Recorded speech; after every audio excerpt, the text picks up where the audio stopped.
Right sir, Khammam నుంచి సోనియా తెలంగాణ నుంచి లోక్సభకు పోటీకి సరేనంటూ సోనియా గాంధీ చెప్పారట సార్. ఆ వార్తని మనం చూడొచ్చు. రాష్ట్ర నేతలకు దీనికి సంబంధించి సమాచారం కూడా ఉందట. ఒకవేళ సోనియా గాంధీ ఇక్కడ ఖమ్మం నుంచి పోటీ చేస్తే, తెలంగాణలో పోటీ చేస్తే ఆ ప్రభావం ఎంతవరకు లోక్సభ ఎన్నికల్లో కాంగ్రెస్ మెజారిటీ స్థానాల్లో గెలవడానికి ఉపయోగపడుతుంది అంటే ఎంతవరకు ఉంటుంది అన్నదానికన్నా ఉండాలి అన్నది కోరిక. ఇప్పుడు ఎంతవరకు ఉంటుంది అని లెక్కలేసుకోరు, ఉండాలన్న కోరికతో ఈ పని చేస్తారు. అందువల్ల తెలంగాణ నుంచి పోటీ చేయడం వల్ల సోనియా సెంటిమెంటు, తెలంగాణ ఇచ్చిన నాయకురాలుగా సోనియా సెంటిమెంట్ కాంగ్రెస్ పార్టీకి ఉపయోగపడింది. ఇటీవల ఎన్నికల్లో కూడా మీరు ఒకటే ఉదాహరణ రవిశంకర్ గారు, ఆంధ్రప్రదేశ్లో కాంగ్రెస్ పరిస్థితి, తెలంగాణలో కాంగ్రెస్ పరిస్థితి 2014 తర్వాత పోల్చండి. నేను చెప్పేది అర్థమైపోతుంది. 2014 నుంచి కాంగ్రెస్కు ఆంధ్రప్రదేశ్లో 100 కన్నా తక్కువ ఓట్లు వస్తున్నాయి. 1% బిలో వచ్చింది. తెలంగాణలో 2014లో కూడా ఓటింగ్ వచ్చింది. 2018లో కూడా గణనీయమైన ఓటింగ్ 28% వచ్చింది. మిత్రపక్షాలతో కలిస్తే మోర్ దెన్ 32% వచ్చింది. అందువల్ల కారణం ఏంటి? దీనికి రెండు ఉమ్మడి రాష్ట్రమే. ఒకప్పుడు కాంగ్రెసే 10 ఏళ్ల పాటు ఈ ఆంధ్రప్రదేశ్ తెలంగాణలో అధికారాన్ని చెలాయించింది. మరి ఆంధ్రప్రదేశ్లో ఆ పరిస్థితి ఉంటే తెలంగాణలో ఈ పరిస్థితి ఎందుకుంది? దీనికి కారణం ఏంటంటే తెలంగాణ ఇచ్చిన పార్టీ కనుక కాంగ్రెస్ పార్టీ పట్ల తెలంగాణలో ఆ వ్యతిరేకత లేదు. ఇచ్చిన పార్టీయే కాదు, సోనియా గాంధీ పట్ల ప్రత్యేకమైన అభిమానం కూడా తెలంగాణ సమాజంలో ఉంది. ఇది కేసీఆరే తెలంగాణ ఇచ్చాక వెళ్ళి సోనియా గాంధీని కుటుంబ సమేతంగా కలిశారు.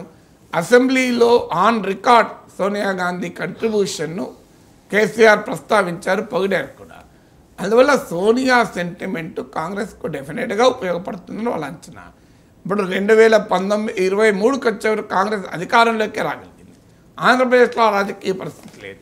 అందువల్ల సోనియా గాంధీని పోటీ పెట్టడం ద్వారా మరింతగా తెలంగాణ సెంటిమెంటు పెరిగే అవకాశం ఉంటుంది అని. అప్పుడు ఆ తెలంగాణలో ఇప్పుడు 17 సీట్లలో మెజారిటీ సీట్లు గెలుచుకోవాలి. మెజారిటీ కూడా కాదు, 12 సీట్లు 13 సీట్లు గెలుచుకోవాలన్నది కాంగ్రెస్ రాజకీయ వ్యూహం. ఇప్పుడు 3 సీట్లు ఉన్నాయి. సో ఇది రేపు యూపీ నెక్స్ట్ ఇండియా కూటమికి బలాన్ని చేకూరుతుంది. తెలంగాణే కాదు, సౌత్లో పోటీ చేయడం. ఆల్రెడీ వాయనాడ్ నుంచి రాహుల్ గాంధీ రిప్రజెంట్ చేశాడు. కర్ణాటకపై కూడా ఇది ప్రభావం చూపుతుంది. 2 రాష్ట్రాల్లో కాంగ్రెస్ ప్రభుత్వాలు ఉన్నాయి. కాంగ్రెస్ ప్రభుత్వాలు ఉండగా సహజ అడ్వాంటేజ్ ఉంటుంది. దానికి అదనంగా సోనియా రంగంలో దిగడం ద్వారా అసెంబ్లీ ఎన్నికలతో సిమిలర్ తీర్పు రావాలి లోక్సభ ఎన్నికల్లో అని. ఎందుకంటే కర్ణాటకలో లాస్ట్ ఎలక్షన్ అనుభవం ఉంది. అసెంబ్లీ ఎన్నికల్లో కాంగ్రెస్ పార్టీ జేడీఎస్ కలిపి అధికారంలోకి వచ్చిన లోక్సభ ఎన్నికలకు వచ్చే వరకు 28 సీట్లు 20 సీట్లు బీజేపీ గెలుచుకుంది. అసెంబ్లీ ఎన్నికల్లో ఓడిపోయిన పార్టీ. ఆ పరిస్థితి తెలంగాణలో రాకూడదు, కర్ణాటకలో కూడా ఈసారి రాకూడదు అన్నది కాంగ్రెస్ రాజకీయ వ్యూహం. అలాంటప్పుడు సోనియా గాంధీ తెలంగాణలో పోటీ చేయాలనుకున్నప్పుడు సహజంగా 17 సీట్లలో సేఫెస్ట్ సీటు ఖమ్మం. ఎందుకంటే సోనియా గాంధీ రేపు ఓడిపోవాలని కోరుకోరు కదా. సో అన్నిటికన్నా సేఫ్ సీట్ ఏంటి అని చూస్తే ఖచ్చితంగా ఖమ్మంను మించిన సీట్ లేదు. ఎందుకంటే ఖమ్మంలో ఉమ్మడి ఖమ్మం జిల్లాలో ఒక్క భద్రాచలం మినహా ఏ సీటు కాంగ్రెస్ ఓడిపోలేదు. కాంగ్రెస్ సిపిఐ కలిసి గెలుచుకున్నాయి. భద్రాచలం ఎమ్మెల్యే కూడా కాంగ్రెస్లో చేరడానికి రెడీగా ఉన్నాడు. సో రేపు సోనియా గాంధీ వచ్చి పోటీ చేస్తే తెలంగాణ ఇచ్చిన తల్లి విజయం కొరకు నేను చేరుతున్నానన్న ఆశ్చర్యం లేదు. సో అందువల్ల కాంగ్రెస్ దాని మిత్రపక్షాలకు బలమున్న ప్రాంతం అది. అందువల్ల సోనియా గాంధీకి సేఫ్ సీట్ అవుతుంది. దాంతోపాటు కాంగ్రెస్కు అదనపు అడ్వాంటేజ్ ఉంటుంది. అంటే ఈ సోనియా గాంధీ దిగడం వల్ల మిత్రపక్షాల నుంచి కానీ సపక్షం నుంచి కానీ ఖమ్మం సీటు డిమాండ్ ఉంది.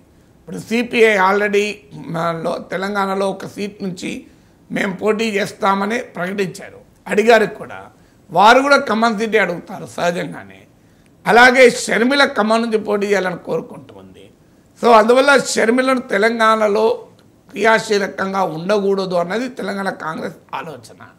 అందువల్ల షర్మిలను సిపిఐ కూడా టికెట్ ఇవ్వకుండా కాంగ్రెసే ఆ టికెట్ రిటైన్ చేసుకోవడానికి, అఫ్కోర్స్ షర్మిల పోటీ చేసినా కాంగ్రెసే అనుకోండి, కానీ షర్మిలను పక్కకు పెట్టడానికి ఉపయోగపడుతుంది. సిపిఐకి ఇవ్వకుండా సోనియా గాంధీ పోటీ చేస్తున్నప్పుడు సిపిఐ అడగలేదు, ఇంకా వేరే సీట్ అడగాలి తప్ప ఖమ్మం అడగరాదు. అందువల్ల సోనియా గాంధీ రంగంలో దిగితే అందువల్ల ఆ రకమైన ప్రయోజనం కూడా పొందవచ్చు. అయితే షర్మిలను సికింద్రాబాద్ నుంచి పోటీ పెట్టవచ్చు, మల్కాజ్ నుంచి పోటీ పెట్టచ్చు అని కూడా ఊహాగానాలు వస్తున్నాయి. కానీ నిన్న ఆమె చేరిన సందర్భాన్ని చూస్తే, ఆ విజువల్స్ చూస్తే తెలంగాణ కన్నా ఆమె ఆంధ్రప్రదేశ్ రాజకీయాల్లోనే ఉంటుంది అని అర్థమవుతుంది. అందువల్ల సోనియాను రంగప్రవేశం చేయడం ద్వారా బీజేపీ ఊపును కూడా తగ్గించవచ్చు. ఇంకో అనుమానం కూడా ఏంటంటే, అసెంబ్లీ ఎన్నికల్లోనే బీజేపీ పెరిగింది. అంటే 2018లో 7% ఓట్లు వస్తే 2023లో 14% ఓటింగ్ వచ్చింది. ఒక్క సీటు కాస్త 8 సీట్లు అయ్యాయి.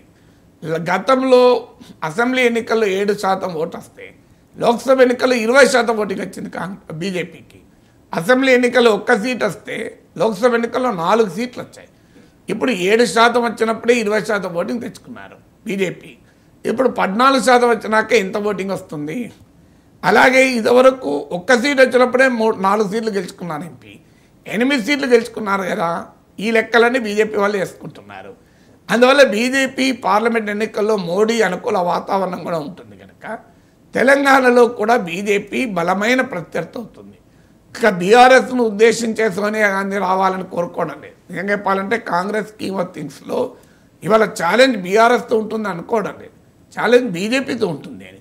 అందువల్ల బీజేపీని తెలంగాణలో గెలవకుండా చేయాలన్నా కూడా, ఎందుకంటే లోక్సభ ఎన్నికల్లో కనుక బీజేపీ గెలిస్తే రాబోయే అసెంబ్లీ ఎన్నికలకు 2028కు బీజేపీ ఒక బలమైన రాజకీయ శక్తి అవుతుంది. ఈవెన్ బీఆర్ఎస్ కూడా ప్రమాదమే, బీఆర్ఎస్ను కూడా తినేసే అవకాశం ఉంది. అందువల్ల బీజేపీ గెలవకుండా ఉండడం అనేది కాంగ్రెస్కే కాదు, బీఆర్ఎస్ కూడా అవసరం. అందువల్ల బీజేపీ హవాను తెలంగాణలో కంట్రోల్ చేయాలంటే కూడా సోనియా గాంధీ రంగంలో దిగితే ఆ రాజకీయ వాతావరణం వేరవుతుంది అనేది. ఎందుకంటే సోనియా ఫ్యాక్టర్ వల్ల మోడీ ఫ్యాక్టర్ను ఎదుర్కోవచ్చు అనేది కూడా కాంగ్రెస్ వ్యూహంలాగా కనబడుతుంది. Right sir. బీఆర్ఎస్ నాయకులు పదే చెప్తూ ఉన్నారు సార్, కాంగ్రెస్ ఎమ్మెల్యేలు